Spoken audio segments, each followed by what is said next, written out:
I've always wondered how Poppy Playtime could fit into Dead by Daylight. What character could be the killer, the map, the perks, etc. Some might say it's crazy and how Poppy Playtime could never be good enough or even fitting for Dead by Daylight. But since we now have FNAF in the game, I have more reason to believe that this concept could work. Real quick, I'd appreciate it if you could like the video, and if you enjoyed what you watched today, I would be grateful if you could support by subscribing as well. Thank you. Now, this is my idea for a Dead by Daylight x Poppy Playtime chapter.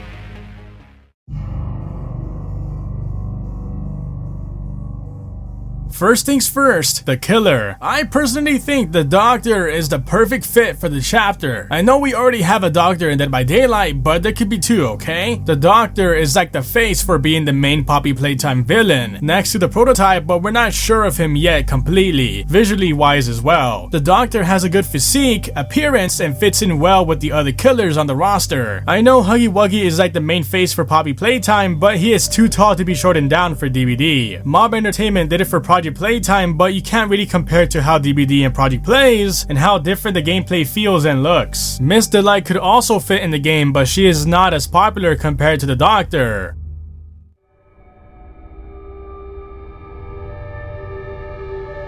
Next, we have to talk about his power. First, I wanted to mention that the Doctor in Chapter 4 is associated with TV monitors, and killers with monitors in DBD have been known to have teleporting powers. I'm personally not a huge fan of teleporting killers in Dead by Daylight. I play some of them, but I wouldn't want the Doctor to be another teleporting killer. So I had to replay Chapter 4 to see how he acts, and to think of a good power that fits him the best. So I came up with this. Whenever you face the Doctor in a match, similar to how some killers have special mechanics that only spawn on the map when you play as them or face them, there will be switched off Doctor clones scattered around the map. Similar to the other Doctor, this Doctor will have two powers as well. One being a power that he could activate whenever he inserts an amount of keycards into a computer that he must collect around the map. There will be certain amount of computers scattered around the map as well. When he collects the amount of keycards required and inserts them in a computer, this activates his power. When he activates the computer, this will activate all Doctor clones around the map and start searching for survivors at a decent movement speed. Not running like in Chapter 4, but like how they walked in one of the cutscenes. These clones can damage and down survivors. Then they will shut off when the Doctor's power runs out of time. This power goes on cooldown for a little while, and then he has to collect the required amount of keycards again. The Doctor will have a second power to where he can charge up a 3-time dash to damage and down survivors. Similar to Wesker's power, but a bit slower. The animation will be like the clone charging at us in Chapter 4. He can break pallets when he dashes into them, but he cannot vault windows with his dashes. And he has a short cooldown before he can start charging up the dashes after using them. So he will be a mix of Nemesis, Wesker, and Pinhead.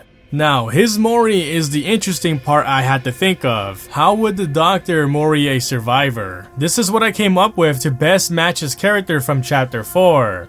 The survivor is on the ground. They look back as they yell. The Doctor gives a little hello wave like in Chapter 4 as he walks towards the downed survivor. He grabs the survivor by the neck and lifts them up. He looks at the survivor for a second and then starts to headbutt them 3 times, bashing the survivor's face in, each strike harder than the previous. The Doctor starts to laugh as he throws the survivor onto the ground, revealing the aftermath of the headbutts, also giving an homage to when he threw us in Chapter 4. The camera then goes to his face as he gives out a one-liner, the line being one of various, and that is the Mori. That's the best I can come up with without any extra characters. I would add the Nightmare Critters to be part of the Mori, but it wouldn't make sense that the Doctor can spawn them out of nowhere. So I had to think about what to use based on what we see in Chapter 4. I hope I did decently.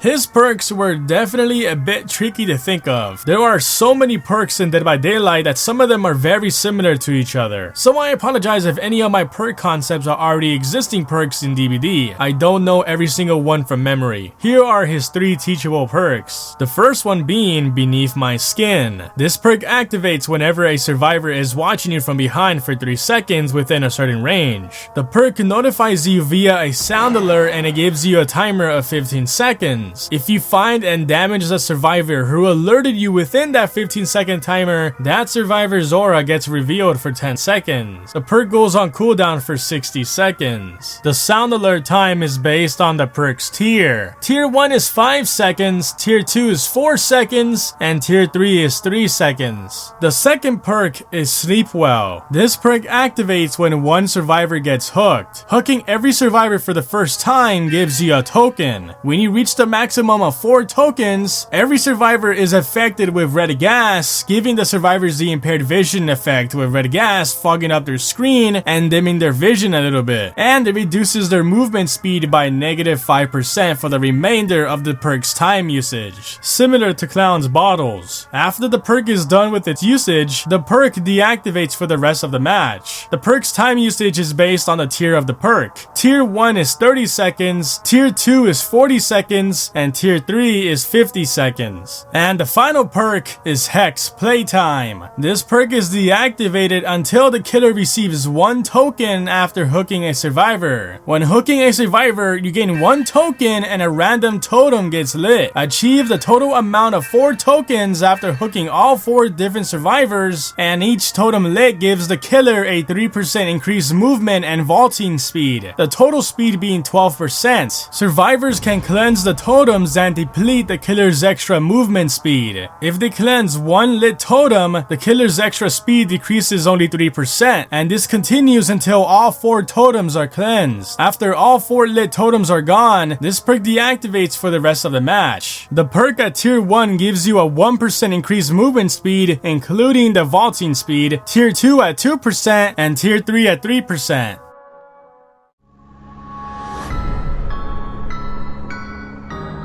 Now for the map. In my playthrough of Chapter 4, there was one location out of all of them that I really did enjoy: No Man's Land. I really think that this could be a good map for this chapter. Although I do think Playtime Factory or even Playcare could also be good, No Man's Land can be a nice change for DBD maps. We never had a map where it takes place in a whole indoor cave, and this location can be a great start for that. Of course, the map would have to be enlarged or even changed compared to Chapter 4's, but it would definitely fit DBD's atmosphere. I even had an idea of my own. In No Man's Land, there are vents scattered around that Yarnaby travels through with. In the Dead by Daylight map, there can be an Easter egg or a little jump scare of Yarnaby popping out of a random vent and scaring survivors, to have a little extra Poppy playtime in the mix.